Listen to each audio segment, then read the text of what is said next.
first Civil Rights Conference in 2020. We are really excited. My name is Bor Yang, and I am the Executive Director and Legal Counselor for the Commission. I have always heard that you cannot count your virtues until they have been tested. You cannot consider yourself an honest person until you have something to lie about. And likewise, equity and justice are not theoretical concepts or principles that we either believe in or we don't. They cannot just show up in our writing, our thesis, or our work, and not also in our homes, in our communities, and in our schools and neighborhoods. Equity and justice are lived principles. And this year, these principles have been tested more so than ever. We are almost a year into a global health pandemic, and the numbers are increasing. We're living in isolation and connecting only through screens. As we turn to online learning, we recognize that some students don't have internet access or computers at home, and parents are out of work or are essential workers. We're seeing just how desperate people are for a stimulus check and how difficult and political it has been for our leaders to bail us out. Our country imploded with protests across cities and towns as some of us are finally seeing what others have been experiencing for hundreds of years: brutality, violence, and discrimination in policing. On top of that, it was an election year, and we showed up to the polls. Boy, did we ever. Many of us breathed a sigh of relief when the results came in late, but came in eventually. Some of us were encouraged by the results, and others were discouraged to find that we are, in fact, a country deeply divided.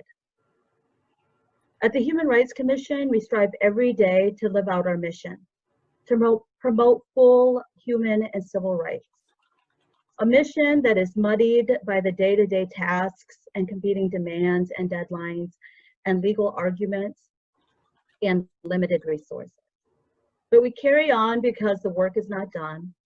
The work does not finish when this global pandemic ends. It does not finish when our legislature passes good law. And it does not come to a stop because we voted. The work continues and it continues and it continues. In addition to advancing policy and providing education and doing outreach, our most important job at the Human Rights Commission is to enforce the anti-discrimination laws of the state of Vermont. These are the Fair Employment Practices Act and the Vermont Fair Housing and Public Accommodations Act. This year, housing is the focus of our conference. We start here because it is the most fundamental human right. Housing is the building block upon which all other rights stem. Housing is connected to transportation, employment, schools, medical care and services, safety, and community. Even Maslow's hierarchy of needs in psychology tells us that we must first have shelter and safety before we can have health, prosperity, security, friendship, love, and belonging, and a sense of connection. Then and only then might we reach self-actualization, the fulfillment of our talents and potentials. Thus, when we have an unequal system of opportunity to housing, not only does that impact the right to school choice and access to employment opportunities and community building, but it ultimately deprives some of us of our dreams. We can tell the children of Vermont that they can grow up to be anyone and anything they choose. But when some of these children go to a home in a vehicle, a temporary shelter, a couch in someone else's living room, a home with lead paint or roaches, a community in which they are unwelcomed by the flags and signs on their neighbors' lawns, our words fall short of our promises. I want to tell you that I've lived in large metropolitan cities in some of the poorest neighborhoods, and I've lived on and off campuses. I've lived in the suburbs. I've lived in rural Vermont. I've lived in a home that was in a dangerous area and a home that was in a safe area. I've lived with a designated school, this one where teachers were demoralized and they left often and students were failing. and I've lived in a home where I have school choice. And as a parent, I've enjoyed the privilege of building community through a school. And these experiences did not all occur in a neat chronological order in which each place was better than the last. I too have experienced housing discrimination. I've been denied housing because I intended to rent with minor children. I've been asked by landlords to provide income taxes and W-2s when other prospective tenants have not been asked to do the same. Landlords have asked to inspect where I currently live before renting to me. I have made strategic decisions to use my spouse's name, which sounds more white than my own, to make sure that the emails that I sent are responded to. So in many ways, these issues are personal, deeply personal. That is what I bring to the discussions this week. I ask you to examine what you bring as well. In the next few days, you will be challenged, and you will challenge our speakers and panelists. You will be curious to learn more and motivated to do more. This is great.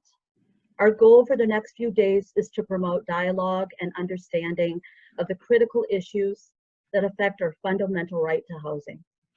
We hope that you will gain knowledge about the factors that contribute to the lack of affordable housing in Vermont, and that you ask the state what they're doing about it. We hope that you'll learn more about the federal and Vermont Fair Housing Act, how a discrimination case is proven, how prevalent is housing discrimination in Vermont, that you'll learn that there is a relationship between systemic racism, explicit bias, and implicit bias. And we'll learn why our existing anti-discrimination laws are inadequate to eradicate housing discrimination. We hope that you'll join us on Thursday to hear Dr. Richard Rothstein share the results of his investigation into the United States government's role in creating housing segregation and the resulting disparities that we see today. And then we hope that you will ask, what then is the role of our government to undo those disparities? We will engage in difficult conversations about truth and reconciliation and land and reparations. And while these conversations are difficult, they are necessary, and you are all welcome. I hope that you will show up with an open heart and curiosity. Today, we begin our conference with a presentation and discussion with Sarika Tandon, an equity strategist and racial justice advocate. We then welcome Congressman Peter Welch at 3 p.m. and turn to a remarkable panel of individuals who will share their knowledge and experiences with us on the barriers in housing in Vermont. We close today with discussions about how to advance the work towards our collective liberation. Before I introduce our speaker, I need to thank a few people. Our law clerk, India Schoenher, for her wonderful input and support for the last few months and for this conference. We had the benefit and honor of working with an incredibly talented volunteer, Serena Marone-Coolidge. And thank you for your many hours of dedication to putting this conference together, Serena. And of course, I have to thank our Director of Policy, Education, Outreach, Amanda Garces, for all of her hard work and commitment to seeing the Civil Rights Conference come to fruition. Without her, we would not have had this opportunity to sit and reflect and commit our time to this very important issue this week. I want to thank all of our speakers and panelists and moderators who are showing up this week and today to share their knowledge and experiences. And last but absolutely not least, I want to thank you all for being here today, giving us your time, which I know is precious.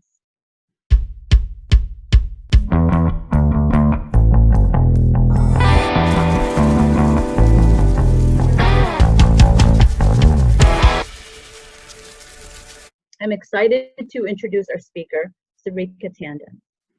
Sarika Tandon is a speaker, teacher, and facilitator on race equity. She's also a race equity consultant and community racial justice advocate.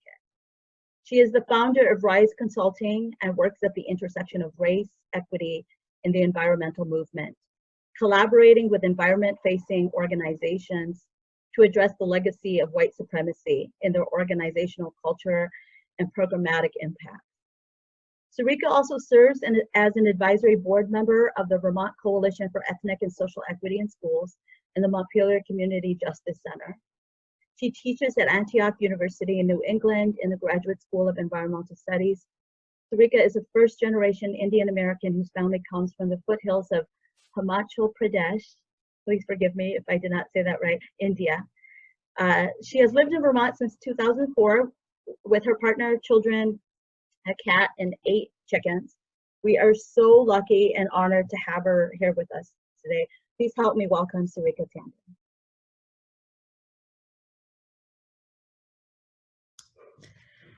Thank you so much, Bor. It is such an honor to be here with all of you today. And I just want to take a moment to shine some light back on Bor and your incredible leadership in the state of Vermont and what it means to so many of us here to see you leading and shining in this incredibly important work. So thank you for everything that you do.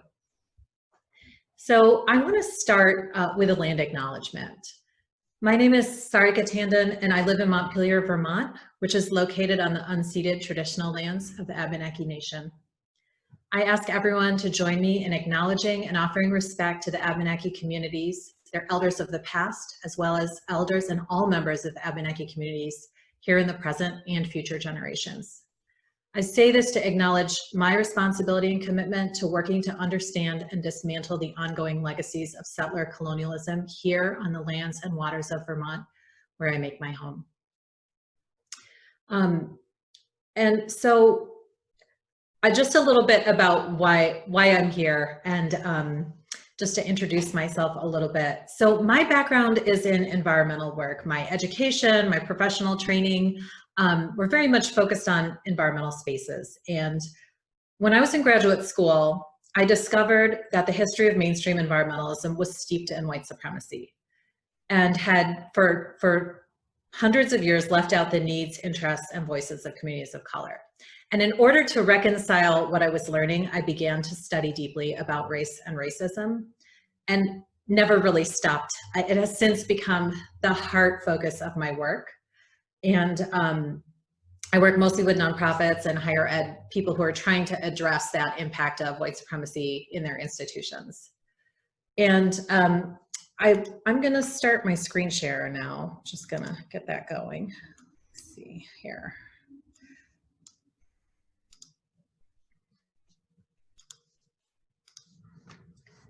Can you see the slides? Yeah, great. Let's see if I can advance them. So I want to share a little bit of my personal story and why I'm showing up in this space. And my story starts, as everyone's does, with their parents. My dad was born, my dad's the gentleman on the right, who looks just like me. And he was born in 1945 in a colony of Britain. 2 years later, India became the newest and biggest democracy in the world. And all of that happened about 20 years after the US passed an immigration act called the Immigration Act of 1924, but nicknamed the Asian Exclusion Act of 1924. So in 1924, as the United States began to become more diverse, the powers that were decided that they wanted to preserve the ideal of US homogeneity. And that meant limiting the immigration of Eastern European communities, Jewish people, completely stopping Asians from coming in, and other communities as well. And this was very much a racialized decision to preserve a certain population. In 1965, when my dad graduated from the India Institute of Technology, the immigration laws changed. And suddenly, it became an option for people from many countries in the world, including India, to come to the United States. My dad came by choice under the best possible circumstances of pursuing his education in electrical engineering. And fast forward about 10 years, he married my mom. She came to the US and they settled in a town called Fairport, New York, which is the two-time top 100 winner, best place to live in America. And my mom still lives in the community. And whenever I go by this sign, I sort of like have this reaction and sort of mutter bitterly, like, yeah, maybe if you're a white person. So my experience of growing up in this top 100 place was of an intense experience of xenophobic racism and white supremacy. I received many messages as soon as I left home as a 4-year-old for preschool from classmates, my community, and society that people like me were second-class citizens, not real Americans, and unwanted. I received messages that being a brown person from a third world country made me inferior. I was told I didn't belong in many ways, the most direct, of course, being told to go back to my country or wherever I came from, which always confused me because I was born in the United States. And so I was steeped in this feeling of otherness that was just baked into the culture of the institutions and the community I grew up with. And I internalized that at a very young age. And as an adult, still working to set that free. So race equity work is deeply personal for me, and I stand in solidarity and feel a sense of connection with anyone who has experienced discrimination because of who they fundamentally are. In unfolding my experience of growing up in Fairport, New York, I've started to look at some of the data. And Fairport is a suburb of Rochester, New York, which has an incredible history of civil rights. And sometimes I like to use this demographic map from the University of Virginia. It's called the racial dot map, and it's a way of visualizing racial demographics. So Rochester, you see up in the left, much more racially diverse. You see a lot of different colors. And if you go over to the right, where you see all the blue dots, that's the community I grew up in. And it makes me think about, even though I was on this other side of segregation, right? Like living in a predominantly white segregated community, the structure and the racism of it was still felt like a little bit of a poison to me. And recently I found this Hulk map from 1935. And if you were to overlay this redlining map with the city of Rochester, you would see a lot of continuity of demographics in who was decided should live in 1935 and who lived there in this 2010 data. And it's just a reminder to myself and an affirmation of my experience that the experience I had growing up outside of Rochester was created by design. It was not a coincidence. It was actually a plan someone had to keep certain groups somewhere, other groups in other places. And as an Asian American, quote unquote, model minority, we were able to disrupt that a little bit, but still sort of within white supremacy culture. So part of why I do what I would do is to understand my own experience in a greater context of white supremacy culture in the US, but also patterns of social dominance everywhere, and trying and working with all the other beautiful people who are so inclined, many of whom are on this call together with us, to figure out how to change it. So I had a breakthrough moment several years ago where it all became a little bit more clear to me. So I'd been doing a lot of environmental work, addressing inequities, knew a lot about environmental justice, environmental injustice in communities of color. And does anyone recognize this city? This is a Canadian city. You can put your guesses in the chat box if anyone has any guesses. So I went for the first time to Nova Scotia, Canada. This is Halifax, and I was staying in a little town outside of Halifax, and because I have a hard time turning off my race equity brain, I said to a friend who lived in the local community, I said, you know, I'm really interested in hearing the non-dominant stories of this place. I want to know more about the people who live here and not necessarily just the European Canadian settlers. And she immediately came back with this book called The Hermit of Africville, which is a story about Eddie Carberry. And I was like, Africville, what is Africville? And I learned that it was a settlement that grew throughout the 19th and 20th centuries in Halifax, Nova Scotia. And it was comprised of African Americans and Jamaican Maroons who came up to Canada. Some of the folks came after the War of 1812 and got free from the British. And then others were Maroons who, again, were in deep resistance against colonialism. And so it started as a community of 2,000 free African Americans. and was on the Bedford basis, and it called itself Africville and became a thriving community with farmlands, markets, and dockyards. And so in the story I read, I saw the history of Africville as it unfolded. So Africville was targeted for ongoing industrial developments, which encroached on the residential area where the community was living. Industries such as slaughterhouses, a prison, and an infectious disease hospital were established in close proximity to residences in the settlement.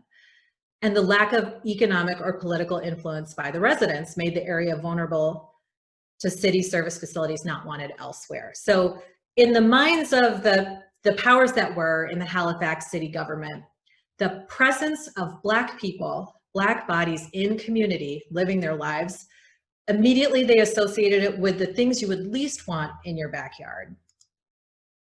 And here's a timeline of how that unfolds. In 1912, they built 2 additional railroad tracks. In 1915, they sort of zoned it for industrial development. This is all Africville community. In 1945, they recommend just removing the community.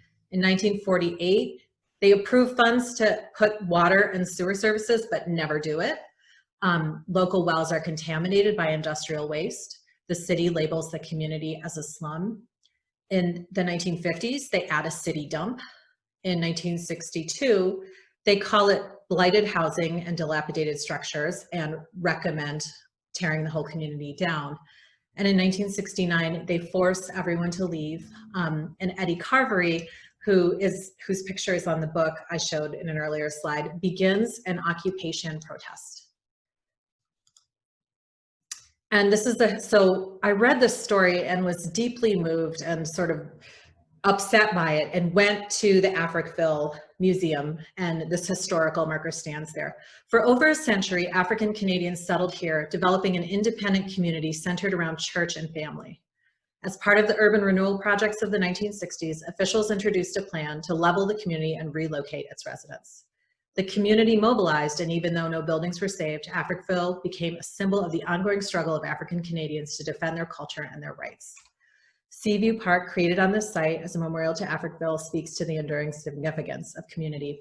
And what I learned from Eddie Carvery's story and experience is that although there was this sort of white narrative of what Africville was and wasn't, for the people who lived there, it was home. It was community. It was a place where people had control over their housing. They built their houses from their own materials.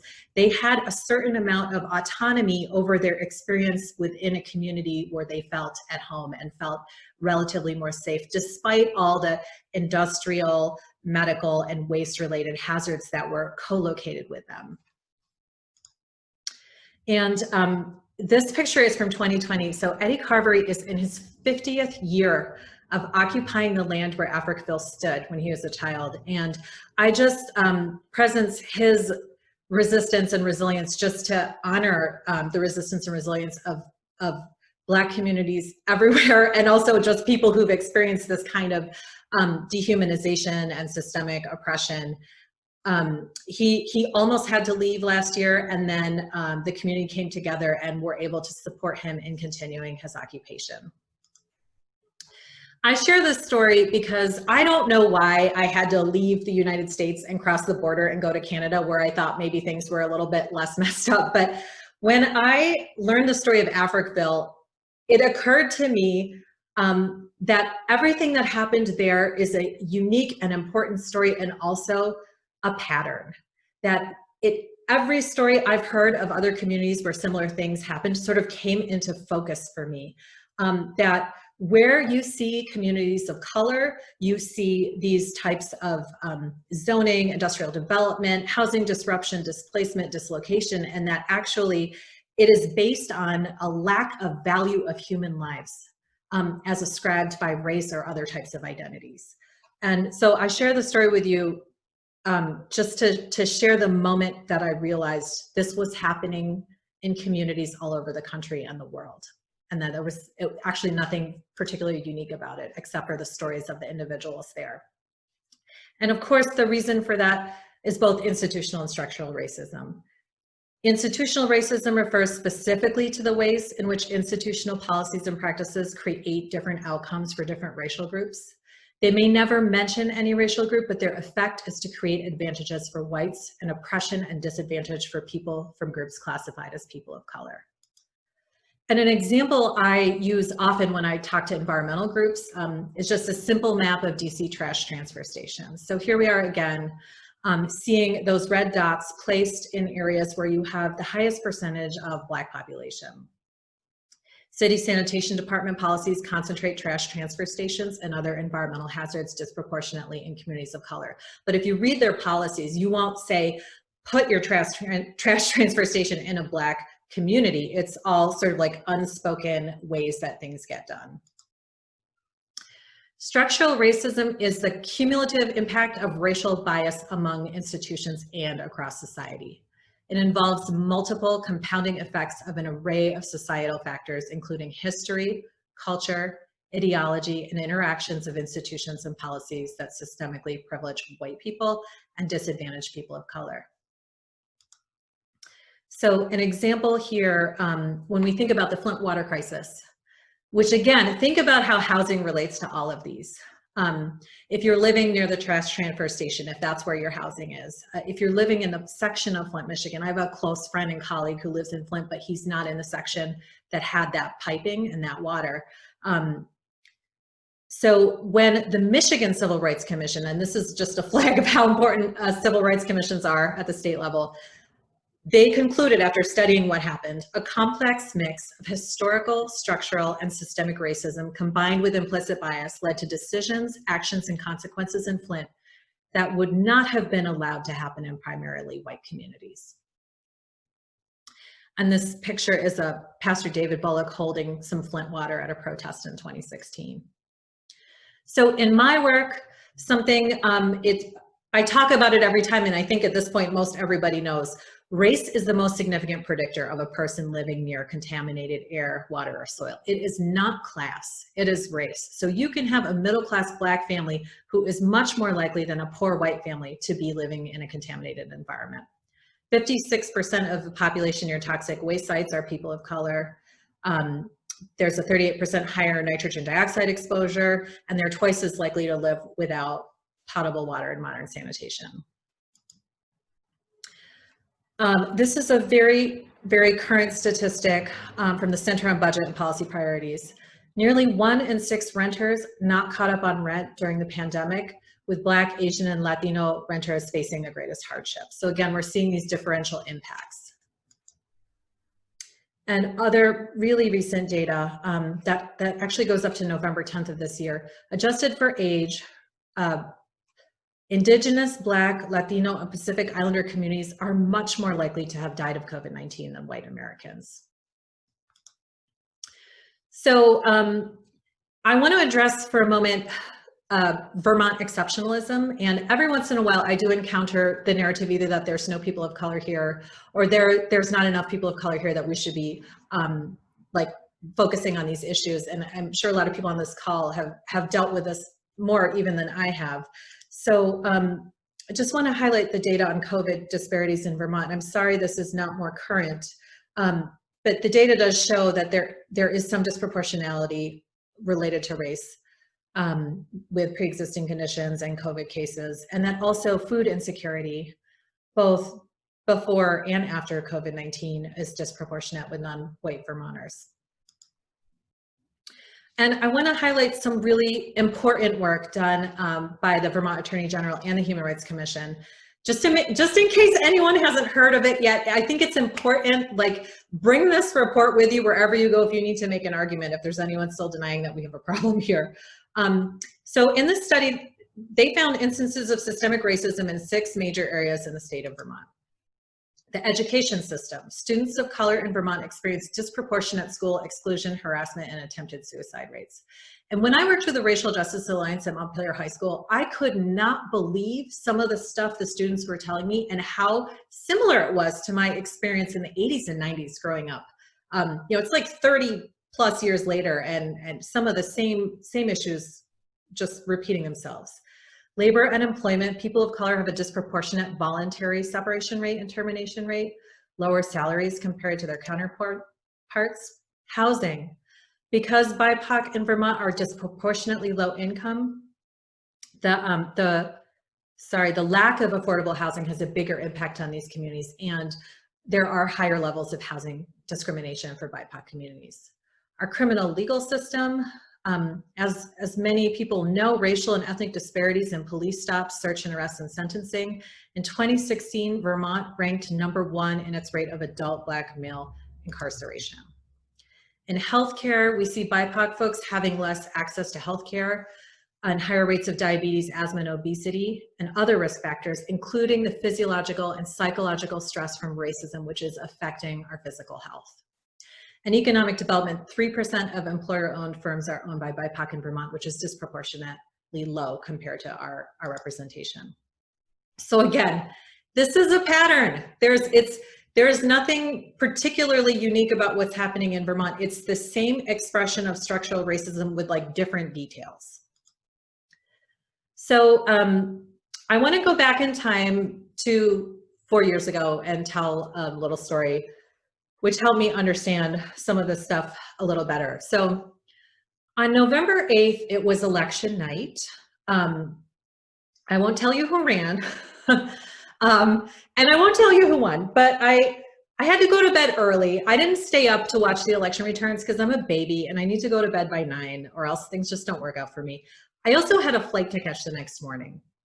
So I woke up on November 9th and I looked at my phone and was shocked and scared to see who had won the election. I woke up my husband and said, "Oh my God." And he said, "Yes, I know, I stayed up." And then I went to the airport in shock, got on a plane and flew to Atlanta, Georgia. It just so happened that the Facing Race Conference, which is a national racial justice convening that happens every 2 years, happened to be the day after Donald Trump got elected president. And I had built an extra day into that trip to go on a civil rights pilgrimage. I was like, I'm going to be in Atlanta. So I wanted to do something to connect with the history of the movement there. So the day I found out Trump became president, I went to the Dr. King Center in Atlanta, and I sat in the Ebenezer Baptist Church and listened to a recording of King giving a sermon. And I visited the house where he was born.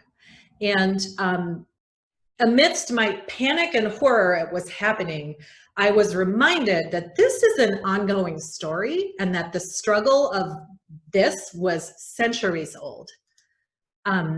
And I saw, there was this beautiful exhibit where you stand and it reflects you back, and then you see just the outline of people all behind you. And I saw this quote from Dr. King, which I'm just going to read. "All this is simply to say that all life is interrelated. We are caught in an inescapable network of mutuality, tied in a single garment of destiny. Whatever affects one directly affects all indirectly.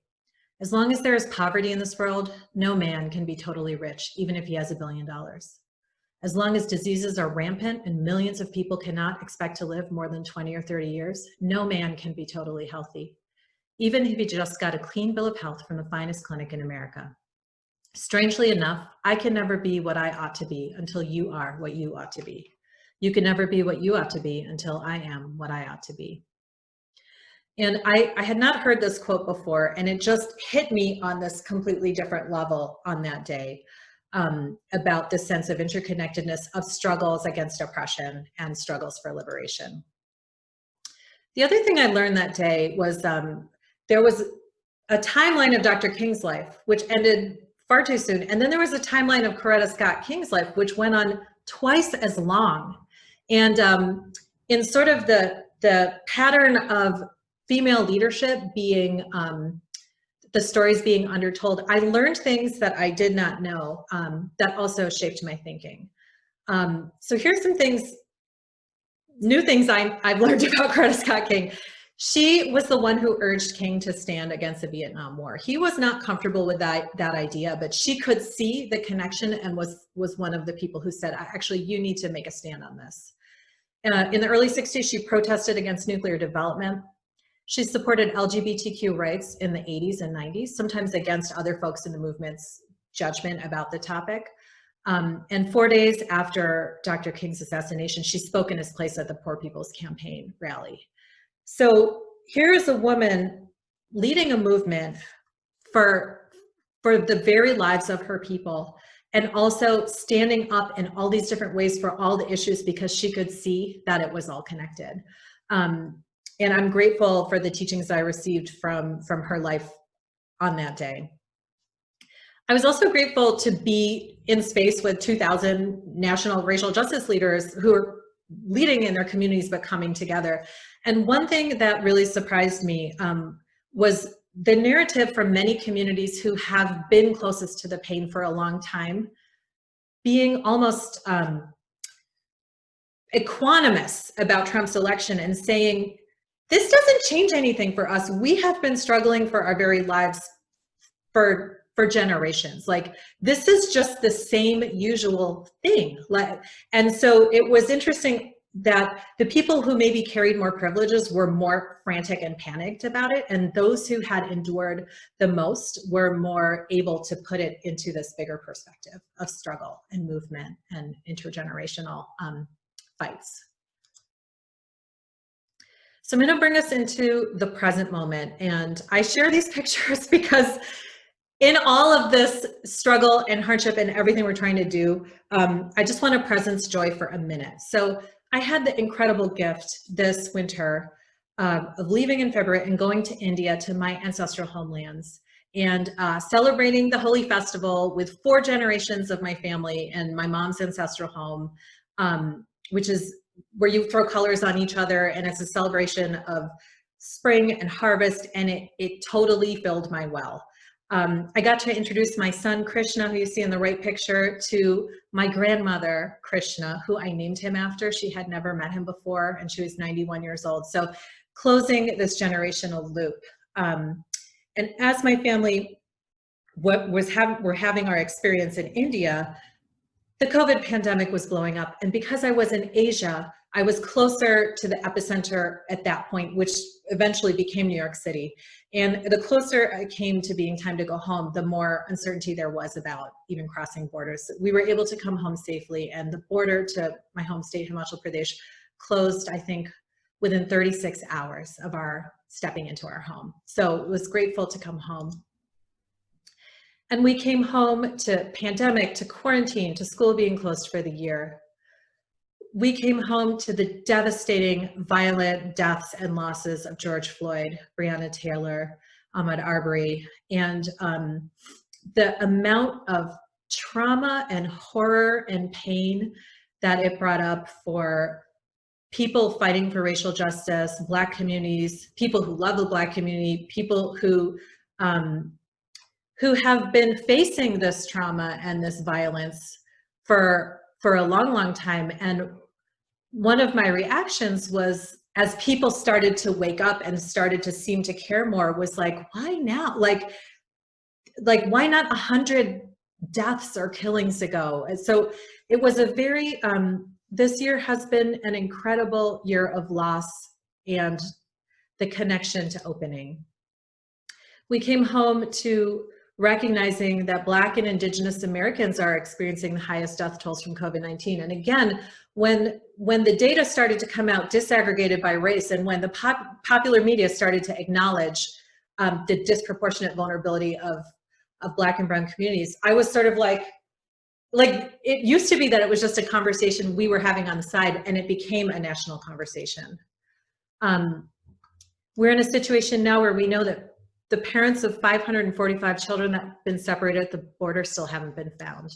And the pandemic is just making that worse. We're in a situation where we know prisons continue to be breeding grounds for COVID-19. We know that white nationalism groups are on the rise, and we're seeing many of these dynamics play out here in Vermont. You know, there's been an official sort of recognition that the child separation policy was intended to inflict hardship. So this is where we are right now. And we have the uprisings, which are unprecedented in scope. And I love this title. It says, "Join a Long River of Struggle in America." So people are noticing, and they are seeing, and they are standing up, and anyone who's doing this work is noticing a different level of willingness and interest for people to engage around issues of race equity and racial justice. So much so that Trump passed an executive order, and it's one of those double speak, like it's the opposite of what it is, on combating race and sex stereotyping. So the federal government has banned racial justice work, extending to federal employees, agencies, contracts, and grants. They're asking employees to look for these terms and punish those who use them. And the terms are systemic racism, unconscious bias, critical race theory, white privilege, positionality, racial humility, and intersectionality. This has caused hundreds of anti-racist programs to be canceled. As someone who does race equity work every day with organizations, like if you beeped out the times I was saying these words and you heard me talking, it would be like beep, and then beep. It would just be like they know that if we can't name what's happening, that we can't change it. And this is a strategic action to remove the language and remove the work. And the reason they're doing that is because the uprisings have been working, and that these trainings and this work happening at the institutional level are actually moving things forward. So this is a tactical move to stop us from having the conversations that we most need to have as a society. It's a sign that we're winning. So I just want to name again, racial justice is a survival issue. It is a life or death issue for many families and many communities. Whether you're looking at housing as your entry point, policing, environment, public health, education, labor, and employment. And because of this incredible combination of challenges and this particular moment, we have this opening. And I just want to urge everyone to go as far as you can with whatever power you have in your hands, in your being, in your organizations, in your communities, because this is, and I think Mark Hughes, I heard you say this one time, that this is a once in a generation moment in a movement, and that we need to really harness that. And I want to name collective liberation as a frame that I've been just thinking about lately. Just the more I do this work, the more I see, again, those patterns that struggles against oppression are intimately connected. That it's important to recognize the common threads of our struggles and honor the differences. So I'm not trying to create a false equivalency in saying that it's all the same, but that there are common threads of how oppression works, whether it is the disability rights community, whether it's the LGBTQ community, whether it's the Black community, Native communities, communities of color. There are some common dynamics, and we need to support each other. We need to affirm the worth and dignity of all people. I know this is like very obvious, but just have to say it, and recognize that everyone is harmed by systems of oppression and everyone suffers. And when combined, our diverse identities and experiences give us the tools to dismantle systems of economic, political, and social oppression, and to create a world in which all people are seen as fully human. And I just also want to say we need to focus our energies on the communities most impacted by systemic violence and inequity. I particularly want to uplift Black and Native communities in that conversation. So if I had my wish list to leave you with, I would say invest in anti-racism in your institutions and structures that you serve. Use whatever power you have to stand behind that. Name and understand the hard truths and history of your community and your field of work. Work to implement institutional policies and practices that will undo the harm and lead to equitable outcomes. Center the voices, leadership, and decision-making power of those closest to the pain. And if you're not someone who's closest to the pain, do everything you can to support people who are, which might mean stepping back, getting out of the way, sharing resources and power, or just asking what's supportive. And I want to close again. I'm just going to read this quote to you again, because sometimes repetition can be a good thing. All this is simply to say that all life is interrelated. We are caught in an inescapable network of mutuality, tied in a single garment of destiny. Whatever affects one directly affects all indirectly. As long as there is poverty in this world, no man can be totally rich, even if he has $1 billion. As long as diseases are rampant and millions of people cannot expect to live more than 20 or 30 years, no man can be totally healthy, even if he just got a clean bill of health from the finest clinic in America. Strangely enough, I can never be what I ought to be until you are what you ought to be. You can never be what you ought to be until I am what I ought to be. So thank you so much. I hope that this is supportive of the work you all have in the next few days ahead. And I will stop here and maybe we can open things up for questions. This is something, actually, my name is Becky Rabin and I work at Burlington Housing Authority as a SASH coordinator. I don't know if that is a useful thing for me to throw out.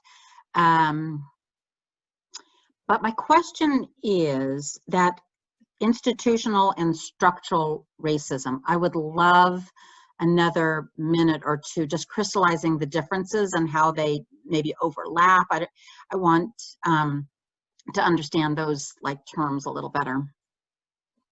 Yeah, no, that's a great question, Becky. It's taken me a long time to differentiate the two. So institutional racism is housed within an institution. So if the organization that you work for, so it's the policies and practices, the culture of that organization that you might be working for, and how it can privilege certain people and disadvantage other people.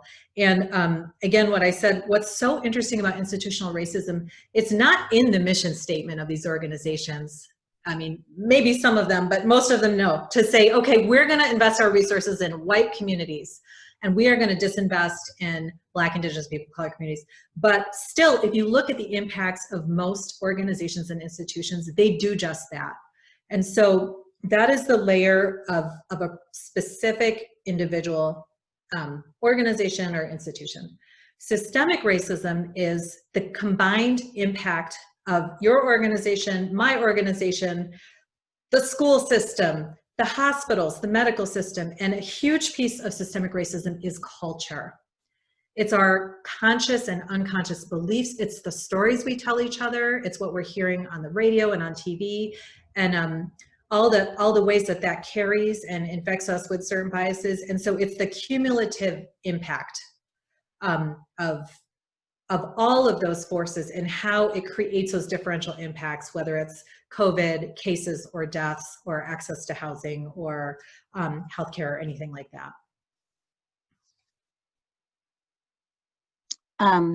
That is really helpful.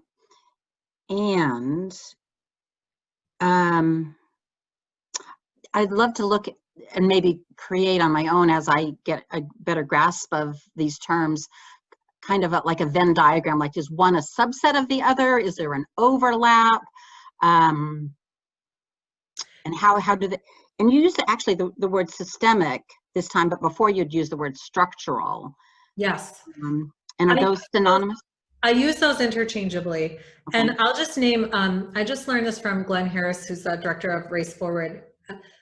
So in the past 6 months, the words systemic racism have been used in the print media more times than in the past 30 years put together.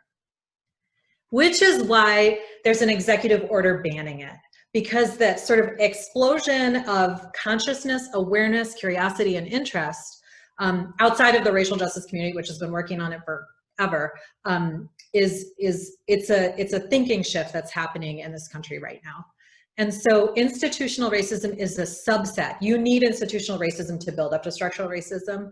And then the other two layers that I often talk about is internalized racism, which was like my story about growing up as an immigrant in Fairport. I internalized this idea that I was less than.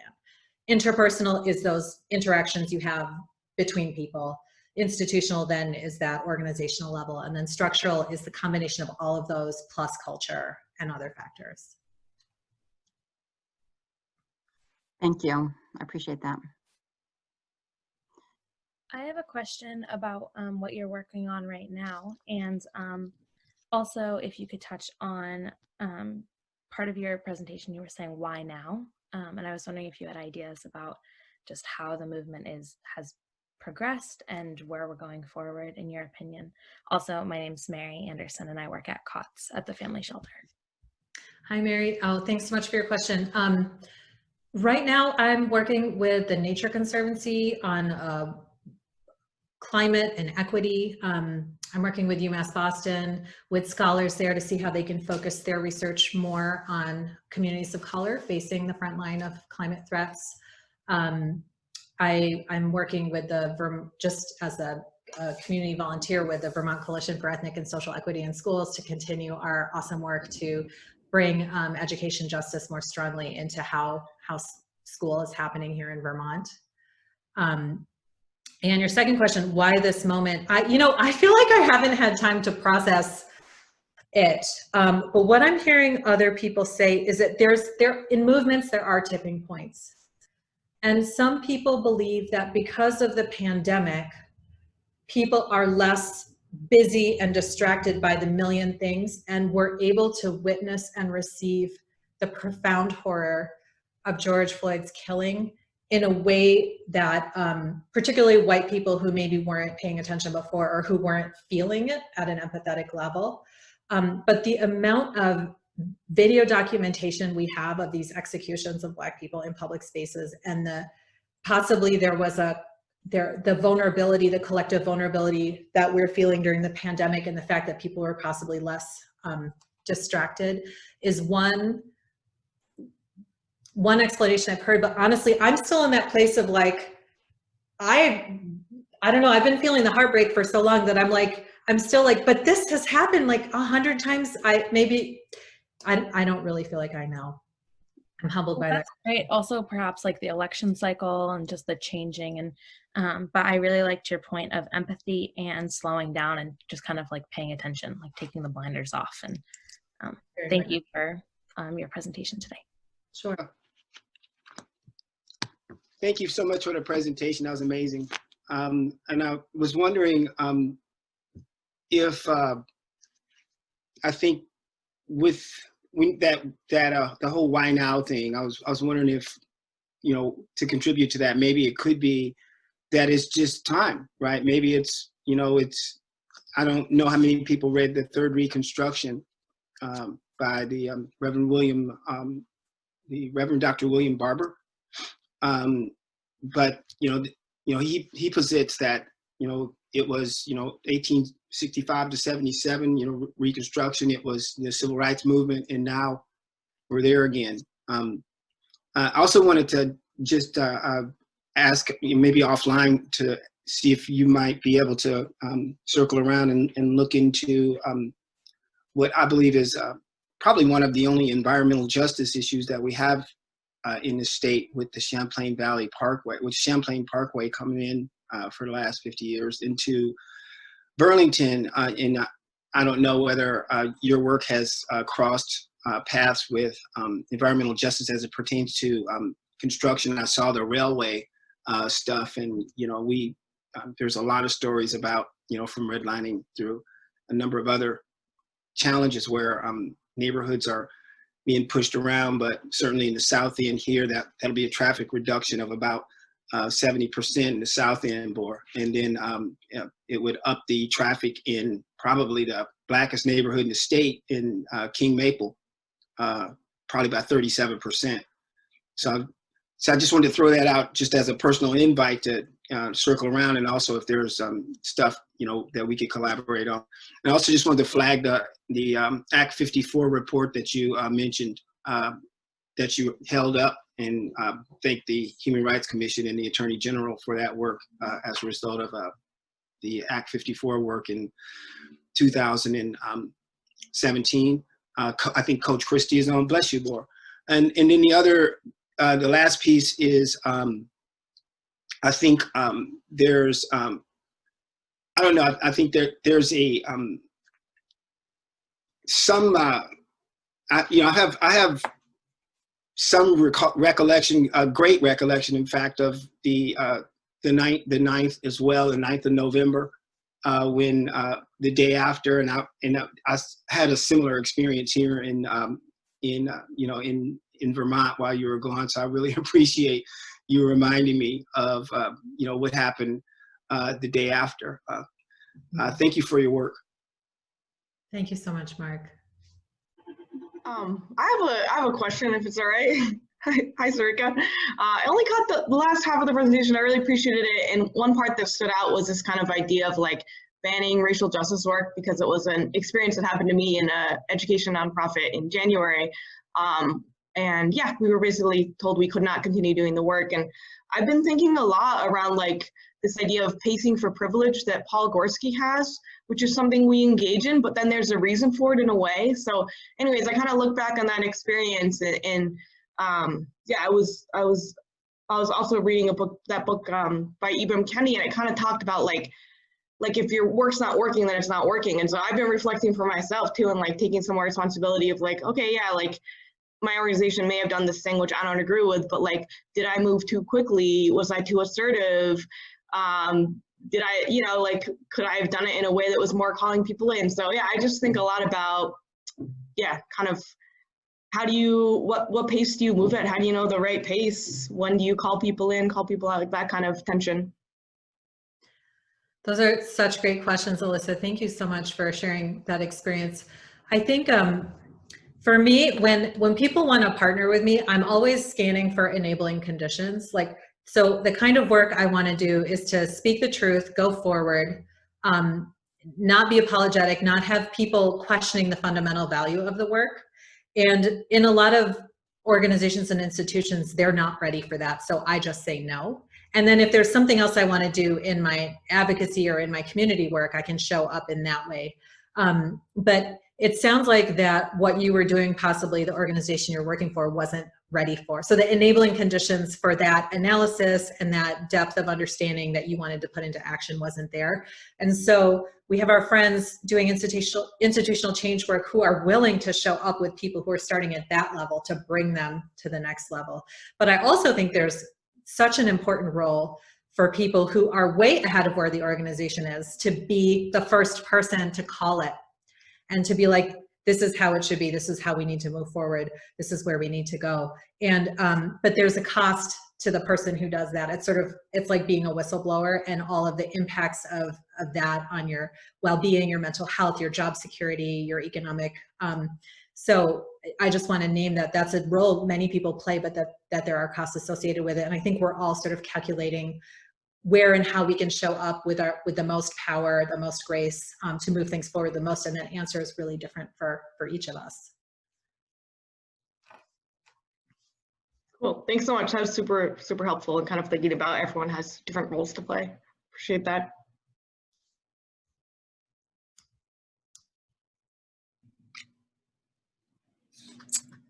I wanted to respond to that. It's so great to have such a wonderful assembly of people wondering together here in our state right now. It's so important. As one of the commissioners, I'm thinking about this a lot of the time, and thinking about what points are key points for intervention. One of the things that's come to my attention is some research that's been done on change systems, where oftentimes, especially in Burlington, there's a lot of talk about consensus moving forward, where everybody's ready to move forward. But research is starting to suggest that to change an organization, you don't need consensus. You do need those very fiery, energetic top 17% of innovators who are ready to get down, lead the way, break through, keep at it.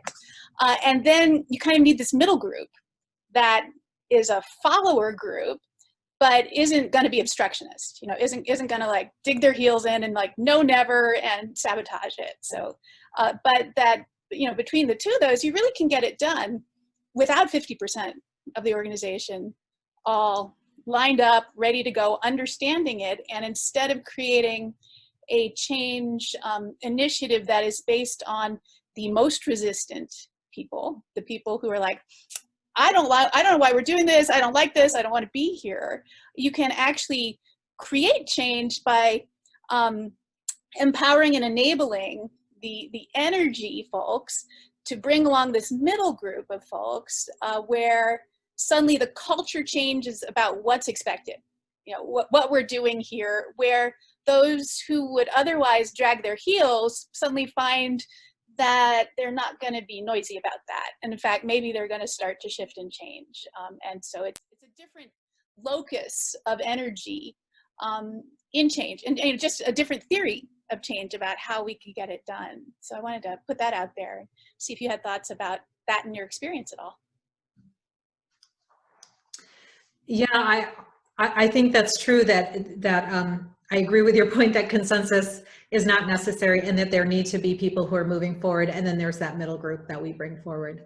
I agree with those points. And I want to uplift a comment from Alyssa that a huge cost and often that labor falls on BIPOC, which often threatens our livelihood and survival when we're already struggling, as the data shows. And I just want to name being in the 5% of non-white population and standing up for race equity issues it takes a certain energy, right? And there's an emotional and psychic and spiritual burden that comes with that. And something I was hearing about in more national racial justice spaces last week was people are creating funds for actually the psycho, spiritual, emotional support, mental health spaces that are funded and like creating spaces for BIPOC folks to care for ourselves as we lead in this work. And because of our demographics in Vermont, especially to the white folks out there who are deeply motivated about race equity issues, like we also need your leadership, but you need to be staying in communication with communities who are on the front lines of these. So we're calling you in and also wanting you to be accountable to what it is that we need. But that the more that you carry and the more that you lead, the more that supports our survival on all these levels. So racism, the 30 organizations declaring racism a public health crisis in July 2020. And Kathy Jansen is pointing out that all 30 named 3 anti-racist steps they committed to take. So I'm not familiar. So I'm humbly admit that a lot of the work I do is out of state. It's more national or different regions. So there's so much great work happening in Vermont, and I look forward to being more aware of all of it. So in general, I will just talk about declarations. Like, so the amount of declarations about Black lives and racial violence that came out since the end of May this year has been stunning and astonishing. And so many of them were beautifully crafted and wordsmithed and said all the things that I wanted to hear. And what I'll say about all of them is that we want to see what you do. It's the pretty words. Like, we've heard lots of pretty words. What we actually want to see is what happens with implementation, and what are the changes in the outcomes of what your organizations do, and how do you show up for leaders, Black, Indigenous, people of color, when we put ourselves on the line and we tell you what our communities need, like, what do you do then? So I experienced a lot of those with a fair amount of cynicism, and also I'm hoping people will come through. And just a side note, if you haven't read Bor's statement about George Floyd's death, Bor, thank you for that. I did not experience that with any cynicism. That was such an authentic and beautiful statement. And Bor offered us a list of things to do. So if someone's looking for a list, I want you to check out that beautiful statement that's focusing on our criminal legal system and human rights. And so, Kathy, I'm not really answering your question. I think the 3 anti-racist steps, like, we all have to start somewhere, but we need to go deeper and deeper and deeper, and then we need to show that we have eradicated the racial inequities and disparities. That's when I feel like people have made true on that kind of thing. Which is a great time to kind of go into our questions and think about what we can do. Well, I guess that's a good starting point. How did it go? How were your conversations? What did you all talk about in terms of the first 2 questions we posed, which were first, what struck you or surprised you, and then how do these themes apply to your work or your role in your community? I just wanted to put forward an appreciation of the moment within our breakout group where it was small. We have a big group assembled, which is exciting, but it was also a small group within it. And we came from different experiences. And I think that's key to being able to have conversations that can move us forward, which takes a little work in Vermont. There are different segments within our state who may have similar journeys. And if everyone in the room has a similar journey, it is hard to make progress beyond what your personal experiences have been. And so the fact that we have had in a small group people who've experienced racial oppression in Vermont from different perspectives, and people who have woken up recently or have been awake a long time, all in the mix, I think that's where you begin to see the opportunities for, who might do what going forward. Like, what are the different roles and potential and possibilities and needs in the system unique to Vermont? Because Vermont, it came up in our conversation, has some particular exceptionalism around it that masks the racism and institutional systemic challenges it faces. It speaks of itself as progressive, and it can disable the ability for people to actually see what's built into the system here that is so challenging. And so coming up with our unique Vermont approach to cutting through the mask, cutting through the hard to tell who's actually on your side or not, is one of our opportunities. And it will take people with different experiences and different understandings, lived experience in particular, of what that institutional systemic racism feels like, looks like, does here in our state now, and has for generations. And so I think that small assembled group of mixed experience is probably key for moving us forward, especially in this kind of format where we're in boxes, and how to do that in ways with people who have less access to these boxes is part of the problem solving. Thank you, Dawn. What else?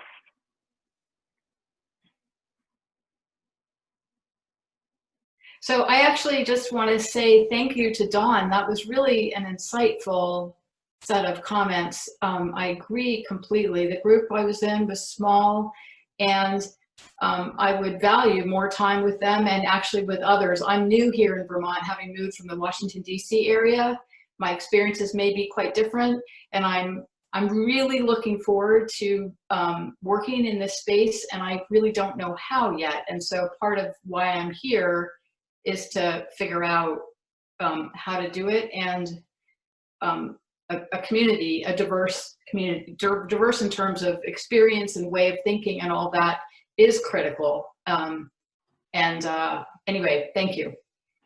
I really appreciate the breakout groups, and of course, thank you so much to Sarika this morning for that really thoughtful presentation. And our breakout group happened to be all people in the housing field, and half of our small group was COTS workers.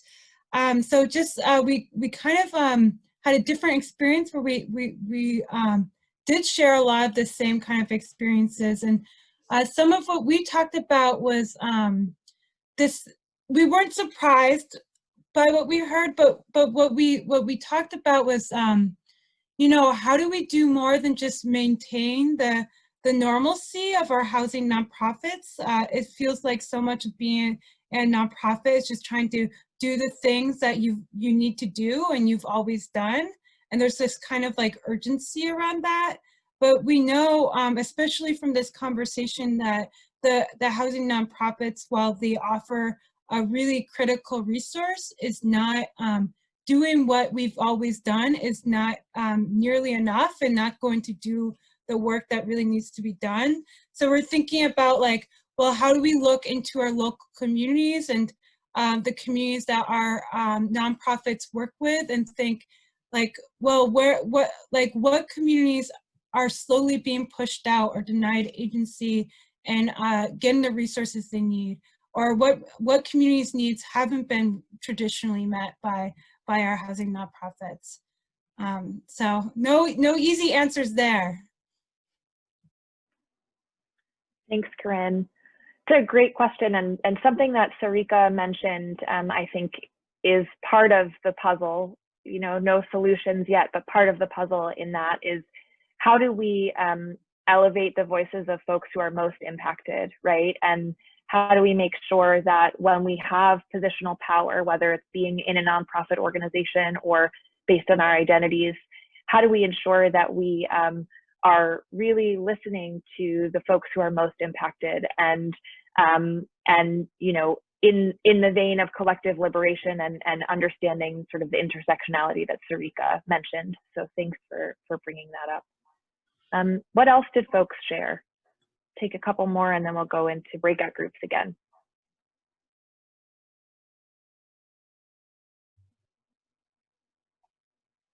Yes, our breakout group was very interesting because one of the things that came up was the effect of the economy and the federal guidelines and what certain organizations need to do to be more innovative or redistribute the programmatic dollars they have to be more effective. And that also takes networking within other organizations and knowledge of the community resources and also people within them that have these skills, and there's still a need for more of that networking.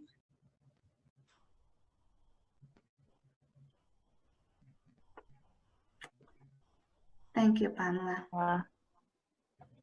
And Alyssa, thank you for sharing. Alyssa said, since there are a lot of housing folks here, wanted to share this learning series put on a rad housing organization in the Bay Area, Radical Real Estate Law School. Thank you, Alyssa. All right, any other thoughts before we go into breakout groups again? Great, so this time we're going to discuss the second two questions, and I will copy those into the chat in a moment. And the one thing that I forgot to mention before is that just go around and introduce yourself. Part of what we're doing here is also building community, because we can't make change on our own, right? We need to do this work in community. So introduce yourself and think about how you can work with the folks in your group. So the next questions that we have are now in the chat. First is, what part can you play to contribute to collective liberation? And you can discuss in your group, what does collective liberation mean? What does it mean to you? And then what changes can we make to institutions and structures to address systemic inequities? And I would suggest that you talk about that from the scope of your local community as well as the greater Vermont community, and think about things at a national level. So we'll have about 10 minutes for this breakout group, and we will see you when you get back. Thanks so much. And turn off when you say Black Lives Matter or you say white privilege, because it's defensive. Whereas if you're talking about, you know, everyone's liberation is tied together, that it makes it more, potentially more approachable, but it's also a really powerful statement. So in terms of changes that we can make within our groups, having a tool like that can help make a difference if you're not, you know, alienating the people that you're trying to connect with. So I think that's a great point, and I also want to just invite you to think about it as well from the perspective of, I think part of what you're talking about is a little bit of white fragility, and sort of this notion of the folks with privilege who maybe get defensive about being called in. And so I think that that's really helpful for us to think about. And also, part of what happens is that can shut down conversation and uphold white supremacy. So it's a really careful dance of how do we make sure that we're also not tone policing, right? Communities of color, activists of color, as a white person for myself, I'll say that, right? And so, yes, I think collective liberation is about using language to invite folks in. And I would say it's also about having folks identify and understand the ways in which systems of oppression harm us all. So I invite us to think about it from a sort of a broader lens and making sure that we don't have the conversation be driven by white folks and folks with power. So thanks for sharing that. We have a couple more minutes before the Congressman is going to join us, so would love to hear other thoughts that folks have.